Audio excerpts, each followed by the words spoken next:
بسم اللہ الرحمن الرحیم۔ آج ہم انشاءاللہ سورہ بقرہ کی آیت نمبر 7 کی تلاوت کریں گے۔ بسم اللہ الرحمن الرحیم۔ ختم اللہ علی قلوبہم وعلی سمعہم وعلی ابصارہم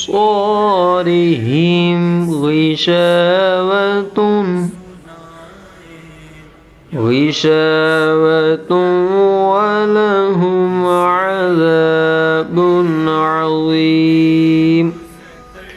ترجمہ کنز العرفان۔ اور اللہ نے ان کے دلوں پر، ان کے کانوں پر مہر لگا دی ہے اور ان کی آنکھوں پر پردہ پڑا ہوا ہے اور ان کے لیے بہت بڑا عذاب ہے۔ ختم اللہ، اللہ نے مہر لگا دی ہے۔ ارشاد فرمایا کہ ان کافروں کا ایمان سے محروم رہنے کا سبب یہ ہے کہ اللہ تعالیٰ نے ان کے دلوں اور کانوں پر مہر لگا دی ہے کہ جس کی بنا پر یہ نہ حق سنتے ہیں، نہ سمجھتے ہیں اور نہ ہی اس سے نفع اٹھا سکتے ہیں، اور ان کی آنکھوں کے آگے پردہ پڑا ہوا ہے، جس کی وجہ سے یہ اللہ تعالیٰ کی آیات اور اس کی وحدانیت کے دلائل دیکھ نہیں سکتے، اور ان کے لیے آخرت میں بہت بڑا عذاب ہے۔ یہ اللہ رب العزت نے کافروں کا جو ایک حال ہے وہ بیان کیا کہ وہ حق بات کیوں نہیں سمجھتے، وہ حق بات کیوں نہیں سنتے، وہ حق بات کیوں نہیں دیکھتے، وہ اللہ رب العزت کے ساتھ شریک کیوں ٹھہراتے ہیں، وہ اللہ رب العزت کو معاذ اللہ کیوں برا بلا کہتے ہیں، معاذ اللہ ثم معاذ اللہ۔ اس کی وجہ یہ ہے کہ اللہ رب العزت نے ان کے دلوں پر اور ان کے کانوں پر مہر لگا دی ہے تاکہ یہ نہ حق بات سنیں نہ سمجھیں، اور ان کی آنکھوں کے آگے پردہ ہے۔ اب سوال یہ ہے کہ یہ ازل سے ہی کافر ہیں یا بعد میں کافر ہوئے؟ تو یہاں یہ بات ذہن میں رکھیے گا کہ جو کافر ایمان سے محروم ہیں ان پر ہدایت کی راہیں شروع سے بند نہ تھیں، ورنہ تو وہ اس بات کا قیامت کے دن بہانہ بنا سکتے تھے کہ مولا تو نے تو ہمیں پیدا ہی کافر کیا، ہم تو شروع سے ہی کافر تھے، وہ یہ قیامت کے دن بہانہ بنا سکتے تھے۔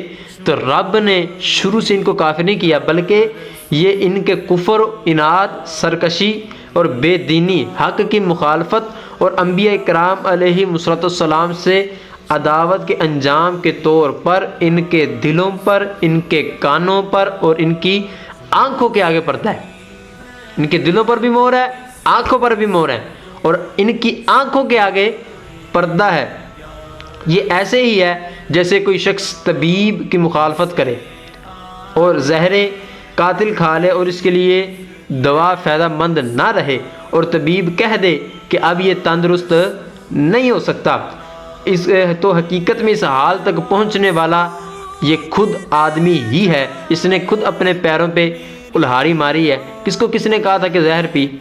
اب طبیب نے جواب دے دیا ہے کہ اب تو شفا یاب نہیں ہو سکتا، اب تو تندرست نہیں ہو سکتا۔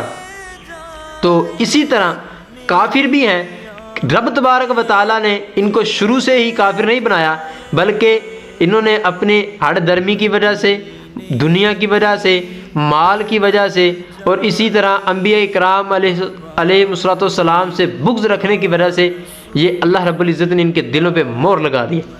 اب یہ نہ حق کو سن سکتے ہیں، نہ سمجھ سکتے ہیں، اور نہ ہی حق کو دیکھ سکتے ہیں، اور اسی طرح کہتے ہیں لہذا وہ خود اس کا ملامت کا جو مستحق ہے وہ بندہ خود ہے، اور طبیب پر کوئی اعتراض نہیں ہے۔